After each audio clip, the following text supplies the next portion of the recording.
চলচ্চিত্র অভিনেতা মনোয়ার হোসেন ডিপজলের বিরুদ্ধে মানহানির অভিযোগে মামলা ঠুকে দিয়েছেন তারই খালাতো ভাই আজিজুর রহমান টাইগার। মামলায় ডিপজল ছাড়াও তার ম্যানেজার গনি এবং পিএস খোকনকে আসামি করা হয়েছে।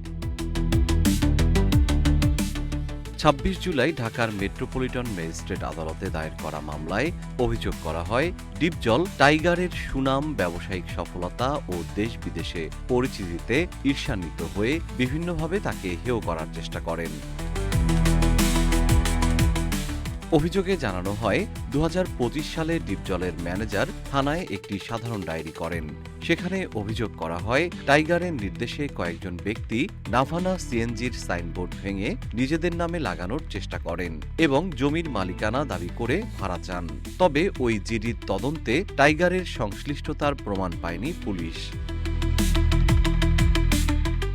মামলায় আরও বলা হয়, জিডির পরদিন ডিপজল তার ফেসবুক অ্যাকাউন্টে এ বিষয়ে পোস্ট দেন।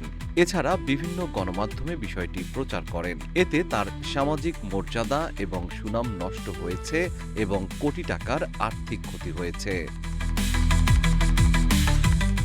আদালত অভিযোগটি আমলে নিয়ে ঢাকা মহানগর গোয়েন্দা পুলিশের উপকমিশনারকে আগামী ২৪ সেপ্টেম্বরের মধ্যে প্রতিবেদন দাখিলের নির্দেশ দিয়েছেন।